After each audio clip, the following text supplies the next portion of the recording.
بسم الله الرحمن الرحيم. الحمد لله والصلاة والسلام على رسول الله محمد وآله وصحبه ومن اهتدى بهداه. اللهم أرنا الحق حقا وارزقنا اتباعه وأرنا الباطل باطلا وارزقنا اجتنابه. كيشتنا آتي بستو شش سورة غافير كتاوكري ساعة كي بيرشوية خواهي قورة فرموي موسى من ڕەوانە کرد وەکردمان بە پێغمبەر سەلامی خوای لێبێ ناردمان بۆ لای فیرعەون و هامان و قاڕون و لەگەڵیشیاندا کۆمەڵێک نیشانە و بەڵگە و موعجیزەی ڕوون و ئاشکرایان پێبوو لەسەر پێغمبەرایەتیەکەیان. بەڵام فیرعەون و دار و دەستەکەی فیرعەون لە جیاتی ئیمانیان پێبێنن، گوتیان ئەوانە جادوگەرن و هەروەها درۆزنیشن. دواتر تەوان فیرعەون قەراری دا کە جارێکی دیکە کوشتنی نێرینەکانی بەنو ئیسرائیل دەست پێ بکاتەوە، کە ئەمری کرد هەر یەکێک لەوانەی کە شوێنکەوتەی موسایە ئەگەر کوڕیان بوو کوڕەکانیان سەر ببڕن بە ژمارەی مسلمانەکان زیاد نەبێ و ئافرەت و مێینەکانیشیان بە زیندوی بێڵنە بۆی خزمەتی خۆمانیان پێ بکەین. بەڵام خوای گەورە بەڵێنێکی دا، وعدێکی دا فەرمووی ئەو نەخشە و پلانانەی کە کەسە کافرەکان دایدەنێن خوای گەورە تێیدا گومڕایان دەکا، سەریان لێ دەشێوێنێ. فعلا فیرعەون نەخشە و پلانی 100-200-300 ساڵ دوای خۆشی دەکێشا بۆ ئەوەی بەنو ئیسرائیلی لە میسردا بەسەر قیبتیەکاندا سەر نەکەون. بەڵام نەخشەی ئەوان جۆرێک بوو و نەخشەی خوای پەروەردگار جۆرێکی دیکە بوو. جا سەبارەت بە موساش سەلامی خوای لێبێ، دیارە فیرعەون بڕیاریدا کە موسا و هاڕون کە هەردووکیان پێغەمبەرن بیان کوژێ، بەڵام لەناو خۆیاندا دیارە خەڵکانێک هەبوون معارض بوون، دژی ئەوە بوون کە موسا بکوژرێ. گوتویان ئەگەر موسای بکوشی بەڵگەی ئەوەیە کە موسا لەسەر حەق بووە، ئەو کاتە شوێن کەوتووی زیاتر دەبن و لە دڵی خەڵکیدا مقەدەستر دەبێ. بۆیە وەرە بە هاوشێوەی خۆی کە ئەوان گۆچانەکەی موسا و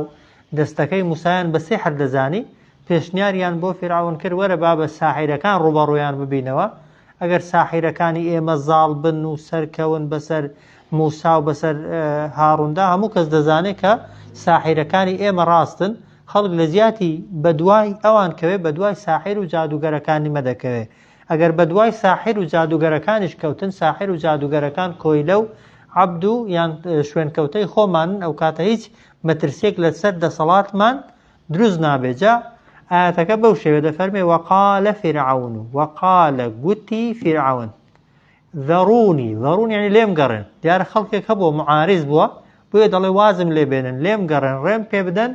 ئەقتل موسا، با بکوشم یا دەکوشم موسا. ئەو جار کە کوشتم وەلیەدعو، بابانکە ڕەبەهو، پەروەردگاری خۆی. ئەگەر تەمەنەوە بەگاڵتەوە نەیدەگو پەروەردگاری ئێمە، پەروەردگاری خۆی بابانکە بێ دیفاعی لێ بکە، با بێ بەرگری لێ بکە، با بێ ڕزگاری کە. ئەو جار گوتی چی؟ ئینی ئەخافو، بێگومان من دەترسم، ئەوە فیرعەون، ئەمن دەترسم ئەن یوبەدیلە دینەکم، بگۆڕێت ئەو موسای ئاینەکەتان. کام ئاینە؟ ئاینی فیرعەون پەرستی، ئاینی ستەمکار پەرستی، ئاینی ستەم و زوڵم. دەترسم کە بگۆڕێت دینەکەتان، ئەو ئەن یان ئەی یوظهیڕە، یوظهیڕ یعنی دەری خات، بڵاوی کاتەوە فی الئەڕضی لە ناو زەویدا، ئەلفەسادە هەرچی خراپەکاری و گەندەڵی و دزی و ناپاکی هەیە. بێنە بەراوردی کە فیرعەونێک کە خۆی بەخوا دەزانی و هەرچی زوڵم و ستەم و ستەمکاری هەبوو دەیکرد، بەڵام دێت موسای بە ئاژاوەگێڕ بە خراپەکار تەوان پیشان دەدا، پیشانی خەڵکی دەدا کە لە هەموو ڕووی سەرزەوی ئێستاوایە وەرە کەسێک ئەگەر تەنها و تەنها لەسەر نوێشکردنەی گیرابێت و هەڵواسرابێ، کاتێک کە ستەمکارەکە دەیگرێت دەڵێ کەسێکی تۆندڕەو بووە، کەسێک بووە مەسەرەن هەوڵی شێوێ و ئاژاوەنانی داوە، خەڵکی والێ کردووە والێ کردووە، هەمیشە بیان و بۆ ئیشەکانی خۆیان دێننەوە. جا فیرعەون بەو هەموو ستەمکاریەی خۆی دەیەوێ بە خەڵکی بڵێ موسا خراپەکارە، بەو هەموو تاوانباریەی خۆی بەو هەموو بێدینیەی خۆی بەو هەموو دینە پڕ لەستەمەی خۆی دەیەوێ موسای تاوانبارکە بەهێنانی دینێکی تازەی بێ ئیستیفادە. دەفەرمێ وەقالە فیرعەون و گوتی فیرعەون ذەڕونی لێم گەڕێن ئەقتول یعنی بڕیارم داوە بکوشم یا با بکوشم موسا وەلیەدعو ئەو جار با ئەویش بانکە ڕەبەهو پەروەردگاری خۆی. هۆکاری ئەوەی کە بڕیارم داوە بیکوژم ناڵێ لەبەرەوە مە تەختی خۆم تێک نەچێ لەبەرەوەی دەسەڵاتم لە دەست نەچێت و خەڵک بەخوام نەزانێت و وەک دەڵێ ڕۆژێک ببنە جێگرەوەی من نا بەشتی دیکە یعنی منەتیش بەسەر خەڵکیدا دەکات دەیەوێ موسای بکوشێ بیکاتە پیاوەتیش ئینی ئەخاف و من دەترسم ئەن یوبەدیلە دینەکم بگۆڕێت ئاینەکەتان ئەو ئەن یان ئەو یظهر في الأرض یظهر يعني ئاشکرای کە دەری خابڵاوی کاتەوە لەسەر زەوی ئەلفەساتە گەندەڵی و خراپەکاری. ئەو جار وەقالە موسا کە هەڕەشەی لێکرا لەلایەن فرعەونەوە فەرمووی ئینی عوذتو بێگومان من خۆم پەنا دەدەم بڕەبی بە پەروەردگاری خۆم. ئەو جار هەر پەروەردگاری خۆم نا وەڕەبیکم پەروەردگاری ئێوەش تەبەنەوە لە بەرامبەر فرعەونی دەیانی تۆ فرعەون خوانی خوای من و خوای تۆ یەکێکە ئەو خوای کە دەتوانێت یارمەتی مندا ئەو خوای کە دەتوانێت من سەرخا دەتوانێت پشتی تۆش بشکێنێ دەتوانێت تۆش لەناو ببات چۆن دەسەڵاتی بەسەر مندا هەیە دەسەڵاتی ئاوەش بەسەر تۆدا هەیە کە ئەوە گەورەترین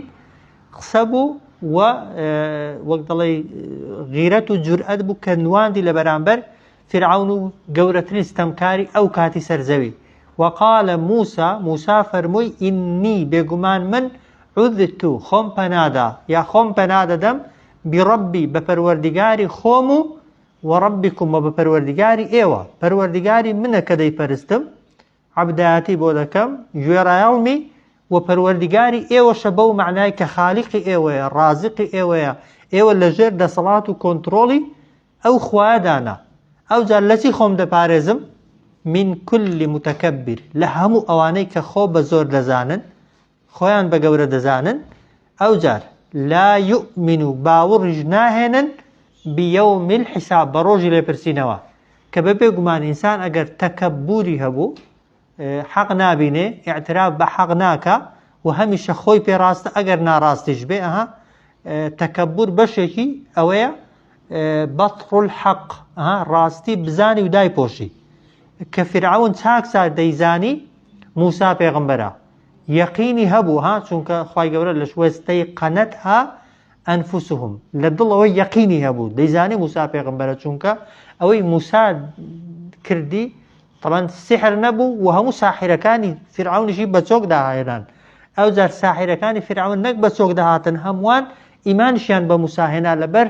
بەڵکە زەق و ڕوونەکەی لەسەر پێغەمبەرایەتیەکەی فرعەون چاک دەیزانی بەڵام تەکەبور و خۆ بە گەورە زانین نەیهێشت ئیعتراف بەو حەقە بکە ئەو جار ئیمانیشی بە ڕۆژی دوایی نەبوو کەسێک ئیمانی بە ڕۆژی دوایی هەبێ بێگومان دەستی ناچێتە ڕشتنی خوێنی کەسێکی ئاسایش نەک خوێنی کەسێکی بڕێژە کە نوێنەری خوایە کە نێردراوی خوایە کە پەیامی خوای پێیە کە موسایە سەلامی خوای لەسەر بێت. وقال موسا فەرمووی ئینی عوذت بڕەبی وەڕەبیکم بێگومان من خۆم پەنا دەدەم بە پەروەردگاری خۆم و ئێوە من كل متكبر لە بەرامبەر لە زیان و زەرەری هەموو کەسێکی خۆ بە گەورەزان کە لا یؤمن کە باوەڕ ناهێنێ بيوم الحساب بە ڕۆژی لێپرسینەوە کە ئەوەش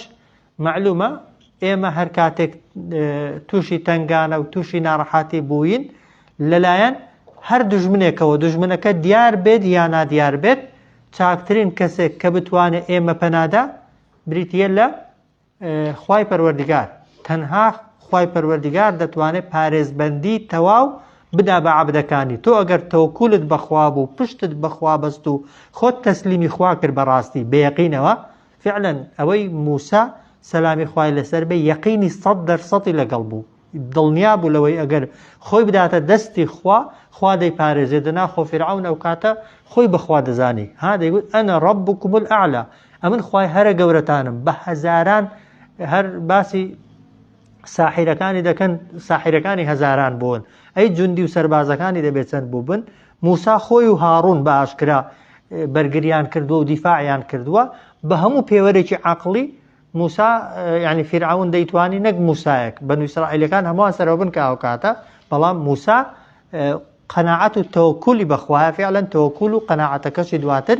ڕزگاری دەکات و خوای گەورە نەخشەکەی بە جۆرێکی دیکە دەگۆڕێ. وقال موسا فەرمووی ئینی عوذت بربی وربکم من خۆم پەنا دەدەم بەخوا بە پەروەردگاری خۆم و ئێوە لە هەموو کەسێکی خۆ بەزلزان کە لا یؤمن بیوم الحساب کە باوەڕ ناهێنێ بە ڕۆژی لێپرسینەوە. ئەو جار کە موسا کەوتە ژێر مەترسی و فیرعون بەتەما بوو و بڕیاریدا نەخشەکەی جێبەجێکە کەسێکی ئیماندار هەبوو. وقال رجل مؤمن گوتی پیاوێکی ئیماندار من ئالی فیرعونە کە ئەو کەسە ئیماندارە لە ئالی فیرعون بوو لە کەس و کار و یان لە تیرە و هۆزی فیرعون بوو کە یەکتم و دەی شاردەوە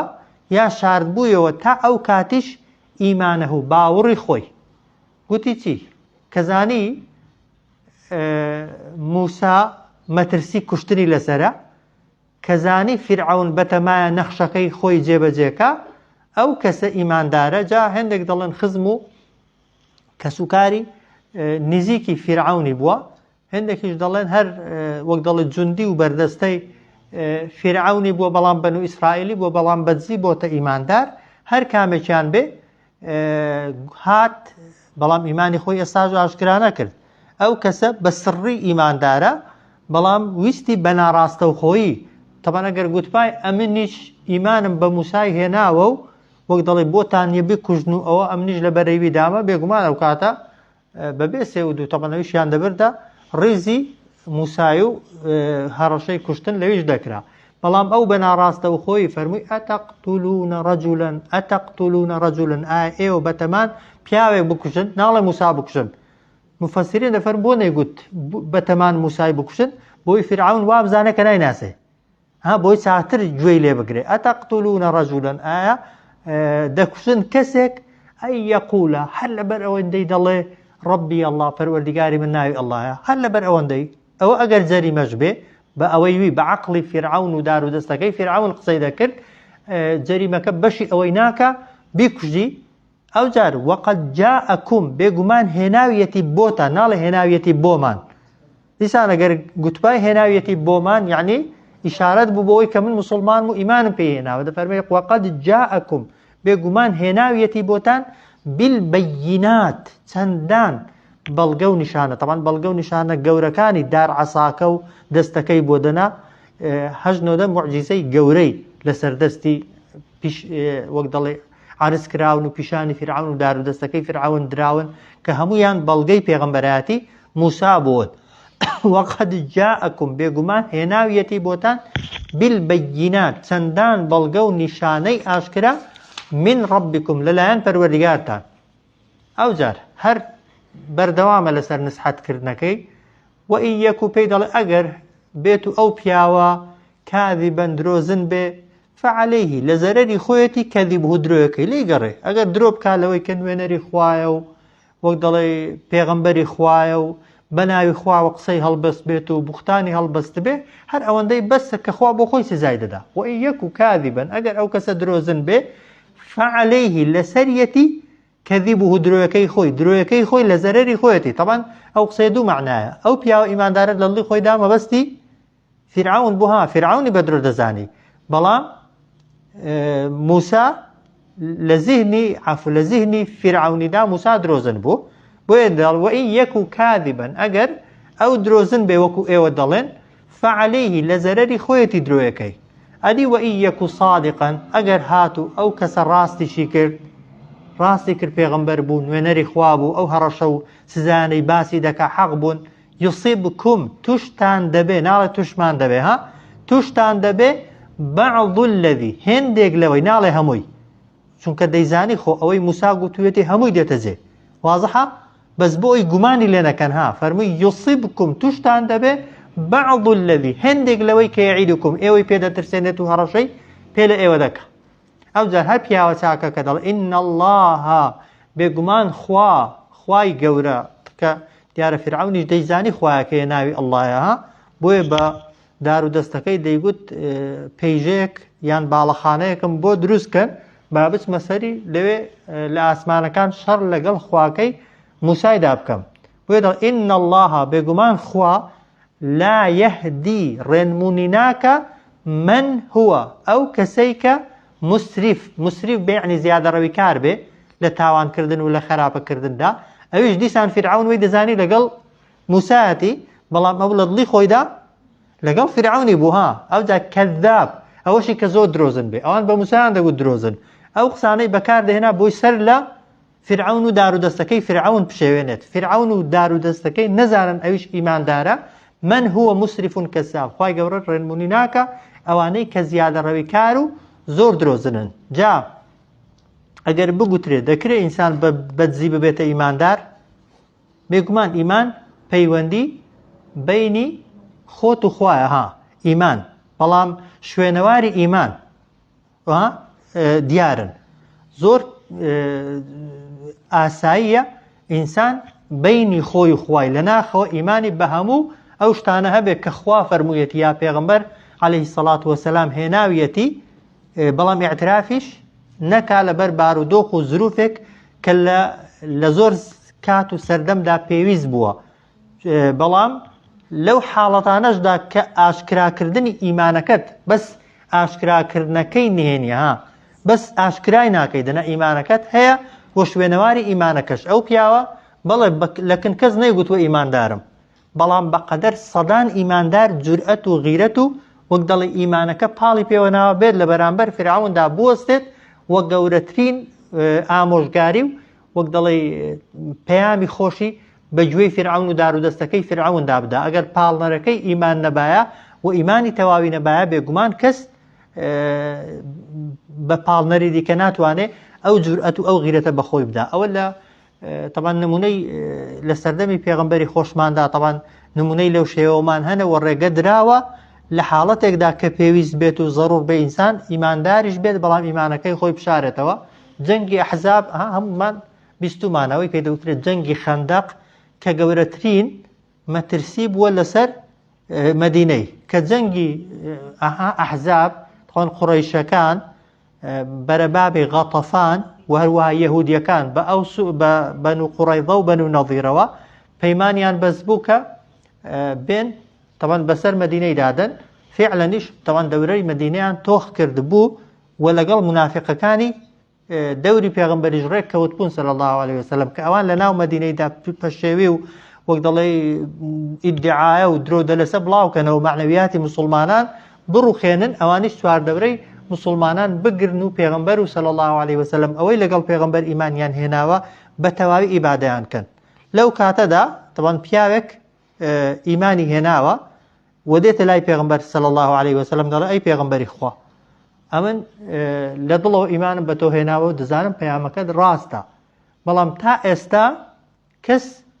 بەمنی نەزانیوە کەس ئاگادار نییە بەوەی کە من ئیمانم هێناوە چی بکەم چیم پێدەستپێری پێغەمبەر صلی الله عليه وسلم بە ئەمرها پێدەفەرمێ ئیمانەکەی خۆت ئاشکرا مەکە بڕۆ سەریان لێ بشێوێنە تی ئەی پێغەمبەری خوا بۆم هەیە هەموو شتێک بڵێم یعنی ناڕاستیش پێغەمبەر فەرمێتی بەڵێ لە حاڵەتی حەرب و شەڕ و ئەوەی کە پێی دەوترێت درۆی مەسلەحەتە ئەوانن ئەو نەعیمی کوڕی مەسعودە دەسێتە لای قوڕەیشیەکان بە قوڕەیشیەکان دەڵێت دەزانن یەهودیەکان لەو پەیمانەی کە بەستویانە لەگەڵ ئێوە پاشگەز بوونەتەوە ئەوانیش تەوان دەڵێن چۆن پاشگەز بوونەتەوە دەڵێن یەهودیەکان ئەمن لێم بیستوونە کە گوتویانە قوڕەیشیەکان دێن لەگەڵ ئێمە وەک دەڵێ ئەگەر سەرکەوتن دەبنە شەریکی غەنیمەت و سەروەت و سامانەکەی بەڵام ئەگەر دۆڕاین ئەوان هەڵدێنەوە دەستنەوە مەکەی بەڵام ئێمە لە ناو مەدینەیدا دەژین دوایە مسلمانان تۆڵە لە ئێمە دەکەنەوە و بەڵگەشم لەسەر ئەوەی کە پەشیمان بوونەتەوە بڕۆن بیان دوێنن ئەگەر داوای بارمتەیان لێ نەکردن ئەو کاتە بڵێن مەسەلەن ئەو نەعیمە درۆ دەکات فعلا قسەکەیان بەگوێیدا دەسێت ئەوە هیچ لەوێ قسەکەی داناوە ئەو جا دەسێتە لای یەهودیەکان طبعا بە یەهودیەکانیش دەڵێ من دۆستی ئێوەمە و نزیکی ئێوەمە، ئێوە لە ناو مەدینەیدا دەژین. ئەگەر شەڕتان کرد و دواتر قوڕیشیەکان بەجێیان هێشتن، غەتەفان بەجێیان هێشتن و محەممەد و سەحابەکانی هاتن دەورەیاندان و تۆڵیان لێکردنەوە، ئەو کات چ دەکەن؟ زەمانەت چیە قوڕیشیەکان ڕاست دەکەن لەگەڵتان؟ فعلەن ئەویش دەڵێن ئەی چی بکەین باشە؟ ئەویش دەڵێ داوای بارمتەیان لێ بکەن. ئەگەر هات نەلاتان بڵێن 70 کەسمان بە بارمتە لەکندانێن بۆ ئەوەی ئەگەر دوایە بەجێتان هێشتین ئێمە 70 کەسەکەمان لەبەردەستدا بێ، یا لەبەر 70 کەسەکەی خۆشتان بێکە بە بارمتە لەکن ئێمە دایاندێنێن خیانەتمان لێ نەکەن. فعلەن قوڕیشیەکان ینی جوولەکەکانیش پێشنیاری ئەو پیاوەی کە هیچ لە گۆڕە نەبووە، تەمەن قوڕیشیەکانیش ئەو فێری کردوون. بەس کە دەستنە لای یەهودیەکان، فعلەن یەهودیەکان دەڵێن بەڵێ ئێمە هاوپەیمانین، بەڵام چ زەمانەتێکەیە کە ئێمە بەجێ نایەڵن دوای ئەوەی کە ئەگەر شکستمان هێنا ئەگەر سەر نەکەوتین وەرن 70 کەسمان لەکندانن ڕێک. تەمان قسەی ئەو پیاوەی ئەو ئیماندارە شاراوەیە، ئەو ئیماندارە نهێنیە کە خوا دەفەرمێ وەما یعلەم جنود ربک ئیلا هو، سەربازەکانی خوای جاری وا هەیە ئەو مسلمانێکە کە ئیمانی ئاشکرا نەکردووە. ئەو قسەی نەعیمی کوڕی مەسعودە دەبێتە هۆکاری هەڵوەشاندنەوەی پەیمانی نێوانی قوڕیش و غەتەفان و یەهودیەکان. و دواتریش تەمان خوای گەورە ڕەشەبایەک دەنێرێ گەورەترین شەڕ بەڵام بە کەمترین زیان، تەمان هیچ سەحابەیەک پەنجەشی لە خوێندانە هاتووە، گەورەترین پیسترین نەخشە بۆ لە ناوبردنی پێغەمبەر صلی الله علیه وسلم ئیمانداران، بەڵام خوای گەورە بە ئیمانی یەک کەسی ئیماندار کە ئیمانەکەی شاردوتەوە و پێغەمبەر صلی الله علیه وسلم ناردوێتی خوای گەورە دەیکاتە جوندی و سەرباز و دینەکەی خۆی پێسەر دەخات. ئیمامی ئیبن عەباس هەمامی پێغەمبەر صلی الله علیه وسلم زەمانێکی زۆر ئیمانی بە پێغەمبەر هێنابوو صلی الله علیه وسلم، بەڵام ئیمانی خۆی ئاشکرا نەدەکرد. بۆچی؟ بۆی بتوانێت دیفاع لە پێغەمبەرکە صلی الله علیه وسلم. هەر کاتێک دەیانەویست پێغەمبەر ئەزیەت دەن، پێغەمبەر ناڕەحەتکەن،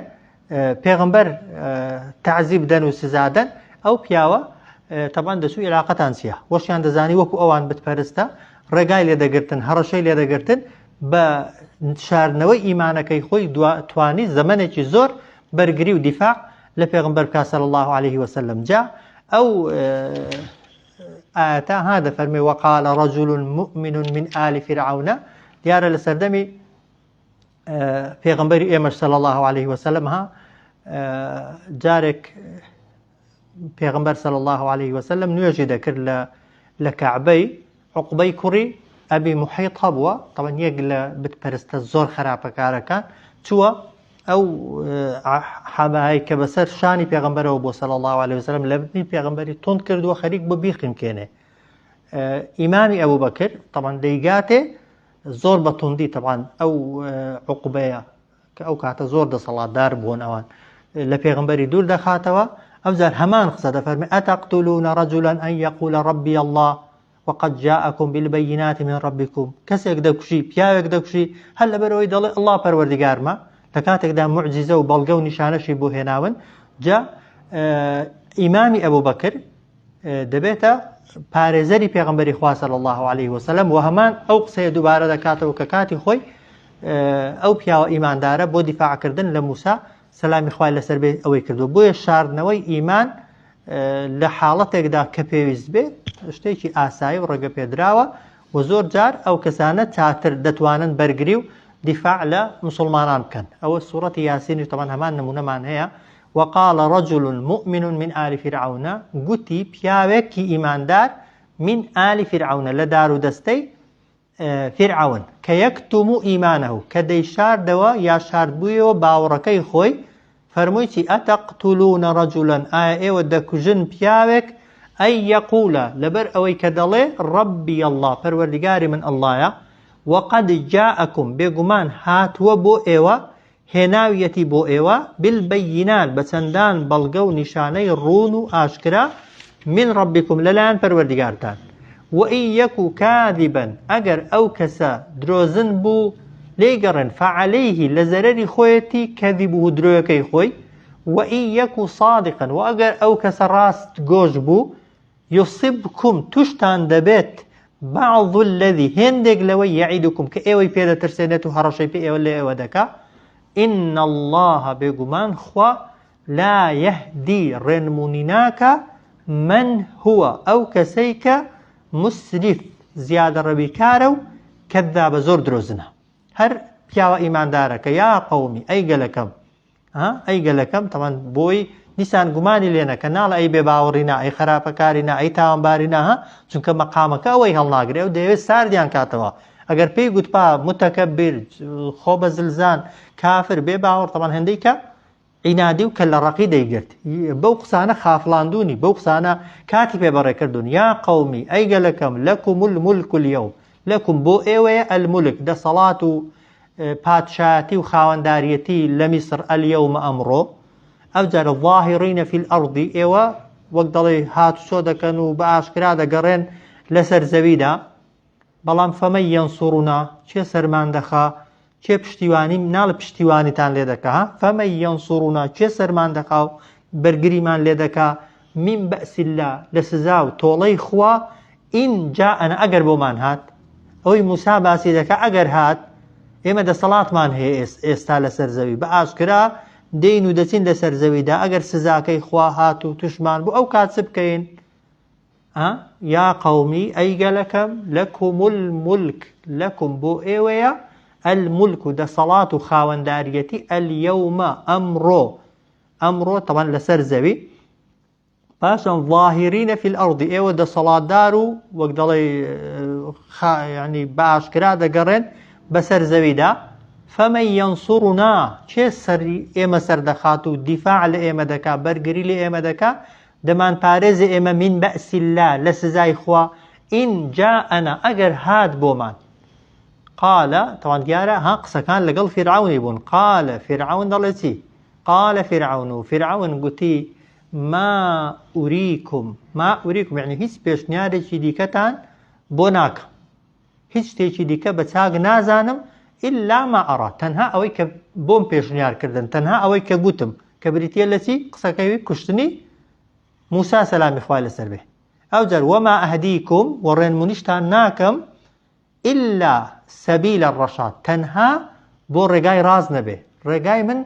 تاك الرقاي راستا أوي من بيتان ظلم راستا غيري أو رقايا هز رقايا جديك رقاي راسنين كأو بوسونش طبعا بوسونش فرعوناني اللي هر كسك دهابه إنسان كوقت الله زور معجب برأي خوي زور سرب لسر رأي خوي هميشه برگري لرأي خوي كردو هر قوتي من طبعا او من منا انا ها زور العلماء بيشين هميشه قلتوا انا اعوذ بالله من كلمه انا طبعا من زور خطرها من وام كد من واظلم من وام بي باشا من وام بي شاكا سربون لسر رأي خود زور جار انسان وقت قالي دقينه درجه تكبر خوبه زلزانين وقسك قصي فرعونانيه ما اريكم يعني حس بيشنياري دي كناكم إلا ما أرى تنها أو نبيك بيم قتن تنها أو نبيك بوم بيشنيار كردن كبريتيا لكشتني موسى وما أهديكم ورين منشتان ناكم إلا سبيل الرشد تنها بورقاي راز نبي طبعا فرعون بوتا بانخواس فرعون خلقي بورقاي بحسابي خوي بورقاي راستو هدايات لبرامبر موسى دا سلامي خوي لبي يا قومي أي قالكم لكم الملك اليوم بو إيوه ده صلاة أمرو ظاهرين في الأرض يعني إيوه ده صلاة دارو وقدلي بأشكرا دينو دسن دس بريوه دبن سرزوي فمن ينصرنا شيء دمان بارزي من بأس الله لسزاي خوا إن جاءنا أقرب من هات قال فرعون قلت ما أريكم هيس بيشنياري شديكتان بوناكم إلا ما أرى تنها أو نبيك أرى فيرم كردن كبيم قتن بيم راقياندن وما أهديكم رين منشتان ناكم إلا سبيل تنها بو رقاق نبيك الرشاد رقاق زور راستا وزور دروستا كرقاقي بريتيبو لسي خوب خوازانين كشتني فرعون كشتني شوين كوتوكاني موسى عفو وشوين كوتوكاني موسى بوانشي تازل دايق دبن أوي برقاي راس دزاني بيقومان همو دا صلاة دارك أوي ديكا خوي وابشاني خلقي دداك لسر حق وقال الذي قتي أو كسيك آمن إيماني هنابو يا قومي أي قلكم إني أخاف عليكم بيقمان من دترسم لسرتان مثل يوم الأحزاب هاو شوي روجي كومالكان دەترسم لێتان توشتان ببێ سزا و کوێرەوەری و ناڕەحاتی هاوشێوەی ئەوەی ڕۆژەکانی پێشوو ساڵانی ڕابردوو تووشی کۆمەڵە و دەستەکان بووە. کۆمەڵە و دەستەکان چێن ئاەتەکەی دیکە بەخۆی شەرحی دەکا. وقال الذي گوتی گوتی ئەو کەسەی کە ئیمانی هێنابوو بە دوو شت ئینزاری کردن، ئینزارێکی دنیایی، ئینزارێکی قیامەتی. ئینسان خۆ گەریمانیشی بە قیامەتێ نەبێ زۆر جار دنیا شەر بەدەستخوایە ئەو بۆ دنیاە. وقال الذي آمن گوتی ئەو کەسێک کە ئیمانی هێنابوو یا قەومی ئەی گەلەکەم ئینی بێگومان من ئەخاف عەلەیکم ترسم هەیە لەسەرتان مثلە هاوشێوەی یەومی الئەحزاب ڕۆژی کۆمەڵەکان. ڕۆژی کۆمەڵەکان چییە؟ مثلە دەئبی هاوشێوەی دابوو نەریت و سزای قەومی نوح سەلامی خوای لەبێ کە پێشتر بوون، و هەروە قەومی عاد و هەروە قەومی ثەمود والذین من بعدهم ئەو گەلانەشی کە بە دوای قەومی نوح و عاد و ثەمود دەهاتن. خوا چۆن ئەوانی سزادا دەترسم ئێوەش بە هەمان شێوە بە هەمان سزا یان بە سزایەکی سەختتر و ناڕەحەتتر سزا بدا. بیسبوویان دەیانزانی قەومی نوح هەموویان خنکێنراون لەبەرەوەی دژاتی نوحیان کردووە، دەیانزانی قەومی عاد لەبەرەوەی دژاتی هودیان کردووە خوای گەورە وەک دەڵێ بەبا لە ناوی بردوون. قەومی ثەمود کە دژاتی ساڵحیان کرد خوای گەورە بە شریخەیەک و بە ژێراوژۆرکردنی ئاوەدانیەکانیان سزای داون، و هەروە بەسەرهاتی قەومی لووتیان بیست بوو کە خوای گەورە هەم بەردی بەسەردا باران دەبوون هەمیش ئاوەدانیەکەی ژوراوژر کردبوون. هەموو ئەوانەیان دەزانی و بیریشی خستنەوە. ئەو جار فەرمووی وەمە الله یورید و وردە وردە خەریکە ئیمانەکەی خۆی ئاشکرا دەکات و خۆی لەوان جیا دەکاتەوە. وەمە الله خوا یورید نایەوێ ظلمەن ستەم للعیباد لە بەندەکانی بکە. یعنی ئەگەر توشتان بوو ئەگەر خوا سزایدان ئاگاتان لێ بێت هۆکارەکە خۆتانن ستەمەکە بۆ خۆتان کردووە ئینزارم کردن دوایە گلەی نەکەن. وقال الذي آمن قتي أو كسيك إيماني هنا بو يا قومي أي قالكم إني أخاف بيقمان من دا ترسم عليكم بيت سر إيوا مثل هاوشيوي يعني السزاي هاوشيوي يوم الأحزاب روجي كوملو تاقمو دستكان مثل هاوشيوي دأب يعني عادة النريتي قوم نوح قالي نوح قالي عاد قالي ثمود والذين وأوانشي من بعدهم كبدواي أوان دهاتبون. وما الله خوا يريد ظلما ناوستم للعباد لهيس كامل لبند كانبك أو جار ديان ترسيني بس زي قيامات دفرمي ويا قومي أي قلكم إني أخاف عليكم بيقمان من دا ترسم لسرتان ما ترسم هي بيت سرتان يوم التناد سزاي روجي تناد روجي يكتر بان كردن ڕۆژ یەکتن بارکردن کوێیە؟ قیامەتە. طبعا ها خوای گەورە بانگی عەبدەکانی دەکا، مەلایکەت بانگیان دەکەن، ئەهلی بەهەشت بانگی جەهەنەمیەکان دەکەن، جەهەنەمیەکان بانگی بەهەشتەکان دەکەن، ئەعراف بانگی بەهەشتەکان دەکا. جاری وا هەیە بێدەسەڵات بانگی دەسەڵاتدارەکان دەکەن، دەسەڵاتدارەکان بانگی شوێنکەوتۆکانیان دەکەن. کۆمەڵێک بانگکردن جارێ هەر لە دەشتی مەحشەر خوای گەورە وەکو جارێ قەومی فلان پێغەمبەرەی لە فلان شوێنێک کۆ ببنەوە. ئەو بۆ کاتی محاسەبەکردن تاک تاک کەسەکان بانگ دەکرێن فلانی کوڕی فلانی وەرە بۆ لێپرسینەوە. ئەو جار کە چوونە جەهەنەمێ جەهەنەمیەکان زۆر جار قسە لەگەڵ بەهەشتەکان دەکەن بۆ زیاتر خەفەت خواردن و ناڕەحەت بوون و ئیعترافکردن بە خراپەکاری خۆیان. و هێندێک جاریش بەهەشتەکان بانگی جەهەنەمیەکان دەکەن پێیان دەڵێن